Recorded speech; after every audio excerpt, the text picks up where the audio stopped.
Good morning, everyone. It's Rabbi Joshua Hoffman at Valley Beth Shalom, and it's a beautiful Wednesday morning here in Southern California.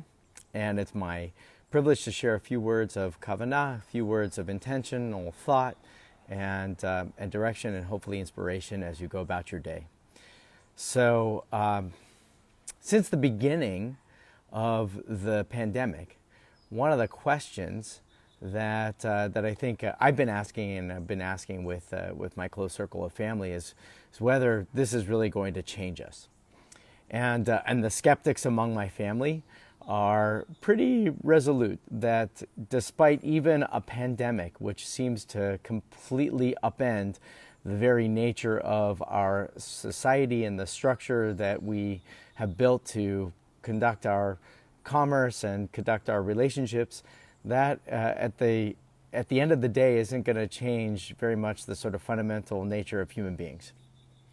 And then there are others that say this is going to change us for good, and really for good. It might be hard to go through change, but at the end, some of the things that we're discovering, because there's so many people and there's so much activity and there's so much anxiety about producing and creating and succeeding, that change that is precipitated by this moment is absolutely going to be something that changes us for good. And I wanted to share a little bit of insight, I think, from the tradition, because it's one of those great questions. Do human beings really change? Or are we just pretty much the same kind of creature with just different comforts that we ask all the time?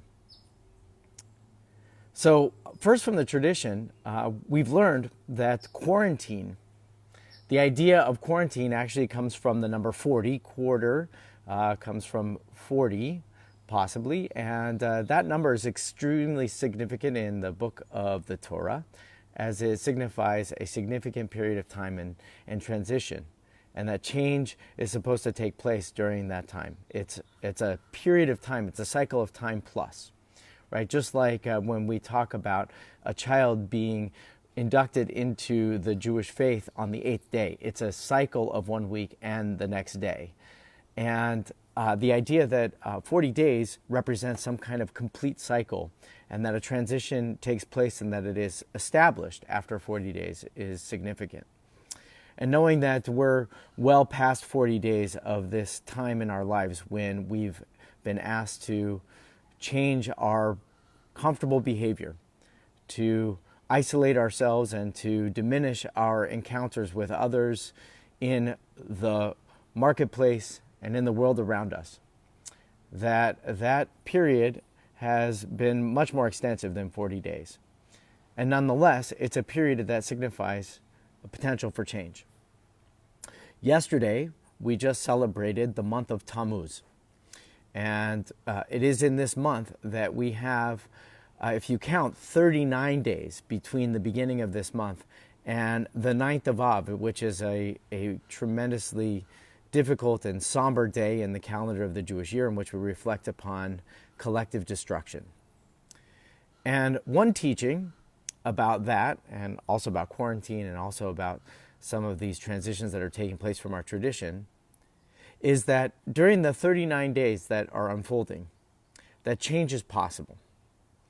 That our history tells us that the story of who we were as a commonwealth underwent a catastrophe, a tremendous upheaval, exile, and separation from the world, a change that was so significant it altered the course of Jewish identity from that moment forward. And then some would say is still having its impact even today.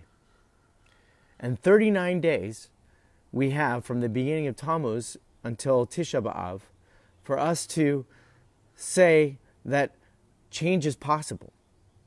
For us to hear the story of our past, relive our story of the past, reflect upon its possibility in our lives, but to recognize that without change, we will just be reimagining and reliving the pattern that our ancestors had endured thousands of years ago. When we think about change in general, it's about this pattern. It's about the idea that there's something familiar, and our resistance to change is that in the comfort, in the familiarity of our lives, we are able to even think of ourselves. We're able to imagine for ourselves that whatever feels like a change is really a significant change, but the pattern gives us enough comfort to act exactly the way that we did before. And I think that this is what we need to be considering today, in the next 39 days, and perhaps moving forward for several months. Because it's clear, just like that quarantine isn't going to be just 40 days, we have a much longer period of change and transition ahead of us. And in that period, the question that we have is, are you really going to change? So I'd like to suggest some things that I think would be helpful for all of us. So change is possible. Change is possible when, at first, you go to that which is familiar, your circle of family, the people that support you, the people that recognize that part of your identity, part of your becoming the person you're meant to be, is surrounded by the support of loving family and friends. Those are the ones that will encourage you. Those are the ones that you can lean upon when it feels like change is difficult. And to recognize that that source of support is there to help you embrace this tremendous uncertainty of what it means to act differently, to live your life differently, to behave differently. To be able to do that in such a way that has the support of your family is something that requires a deep amount of courage and resilience within inside of you. The recognition, the heroic recognition that you have to do things differently. And I think we all need to reflect upon that. We know that that change happens when we take responsibility. And this is a very important thing for us to be taking responsibility for right now.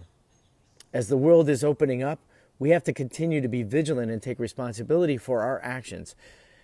Recognize that there are not only risks to us being exposed to things that could cause us harm, but we might be the ones who could cause harm and expose others. And so therefore we must be vigilant. Change also happens with creativity. When we change with creativity, it's like we look at the world with wonder and we realize that something, the way that it appears to us, is different.